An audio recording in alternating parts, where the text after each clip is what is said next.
जितने भी बच्चे क्लास 10 हिंदी 2024 की बोर्ड परीक्षा देने वाले हैं उनके लिए काफ़ी ज़्यादा इंपॉर्टेंट होने वाला है, क्योंकि आज के इस वीडियो में हम हिंदी पूरे बुक के 20 महत्वपूर्ण बुकले प्रश्न को लेकर आए हैं जो कि 100% ही बोर्ड परीक्षा में पूछे जाएंगे।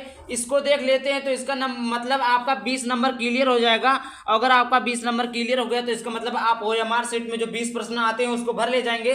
तो ये वीडियो आप लोगों के लिए काफ़ी ज़्यादा इंपॉर्टेंट है। एक एक क्वेश्चन में चुन चुन के ढूंढ के लेकर आया हूँ। ये बहुत ही ज़्यादा इंपॉर्टेंट है, वायरल प्रश्न है, हर साल बोर्ड परीक्षा में पूछे गए हैं, तो ये आप के लिए काफ़ी ज़्यादा इंपॉर्टेंट है।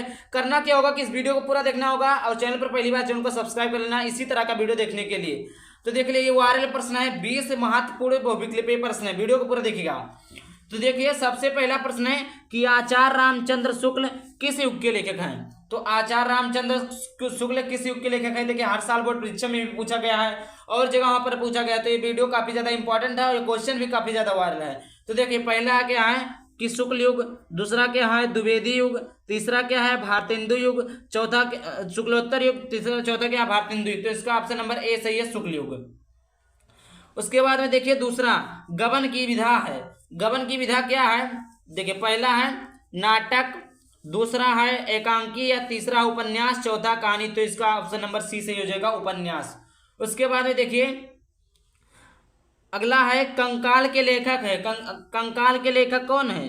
पहला देखिए मुंशी प्रेमचंद, दूसरा है जयशंकर प्रसाद, तीसरा निराला और चौथा कौन है रामचंद्र शुक्ल। तो इसका ऑप्शन नंबर बी सही हो जाएगा, जयशंकर प्रसाद यानी दूसरा। अगला प्रश्न है कि कलम के सिपाही कीर्ति है। कलम के सिपाही किसकी कीर्ति है। पहला है धर्मवीर भारती, दूसरा अज्ञे, तीसरा जैनेन्द्र की, चौथा अमृत राय की। तो आप लोग कमेंट करिएगा कौन है। मैं बता रहा हूं ये है अमृत राय की। अगर जितना भी क्वेश्चन आप लोगों को आता है, 20 क्वेश्चन है, 20 क्वेश्चन में जितने MCQ आपको आते हैं तो आप ईमानदारी पूर्वक कमेंट में बता दीजिएगा कि हमें इतना MCQ आता था, हमारा इतना तैयार हो गया है। देखिए पांचवा हमारा है कि शुक्ल युग की समयावधि है। शुक्ल युग की समयावधि क्या है।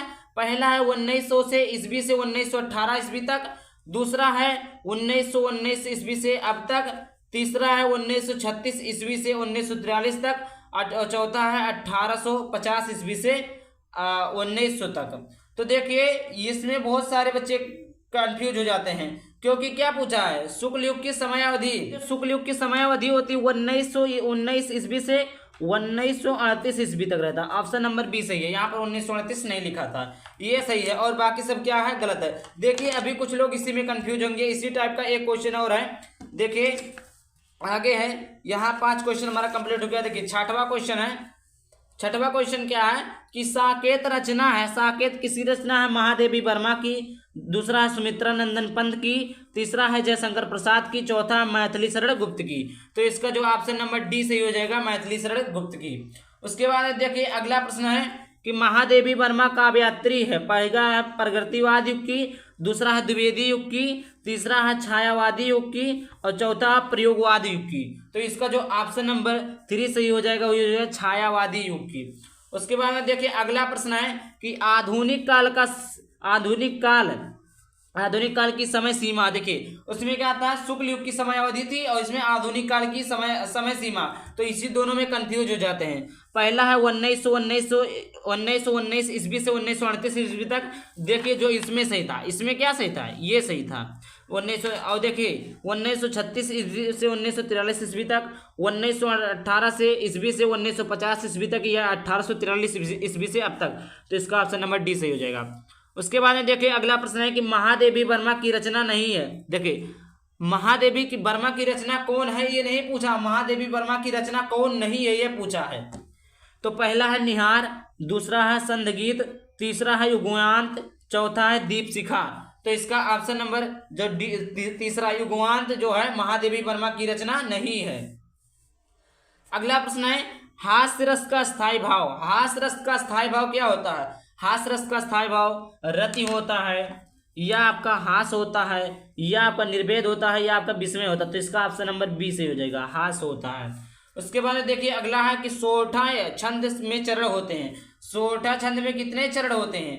पहला 4, दूसरा 2, तीसरा 3, चौथा 1। तो इसका ऑप्शन नंबर ए से हो जाएगा, 4 चरण होते हैं। सोठा में कितने चरण होते हैं, 4 चरण होते हैं। उसके बाद में देखिए प्रश्न नंबर 12। प्रश्न नंबर 12 क्या है कि उपदेश शब्द के में प्रयुक्त उपसर्ग है, मतलब उपदेश में कौन सा उपसर्ग का प्रयोग हुआ है। तो पहला है आ उ, दूसरा है आ, तीसरा है अप, चौथा है अन। तो इसका जो सही आंसर हो जाएगा तीसरा उप है। देखिए अब अभी एक क्वेश्चन इसी में हो जाए, अनुसार। अनुसार में कौन सा उपसर्ग है, अनुसार। तो अनुसार में यही जो आगे जुड़ता है इसी को कहते हैं उपसर्ग, और जो बाद में जुड़ता है इसको कहते हैं प्रत्यय। तो शब्द के आगे जो जुड़ा हो, जो शब्द जुड़ा हो उसे क्या कहते हैं, उपसर्ग कहते हैं। 13 नंबर का प्रश्न है कि प्रत्यय के भेद हैं। प्रत्यय के कुल कितने भेद हैं, पहला 4, दूसरा है 5, तीसरा 3, चौथा 2। तो इसका ऑप्शन नंबर डी सही हो जाएगा 2। अगला प्रश्न है कि 14 हानि लाभ में समास है। तो पहला है द्वंद्व, दूसरा है क्रमधारय, चौथा द्विगु, तीसरा द्विगु, चौथा विव्रीहि। तो इसका जो समास हो जाएगा द्वंद्व समास हो जाएगा।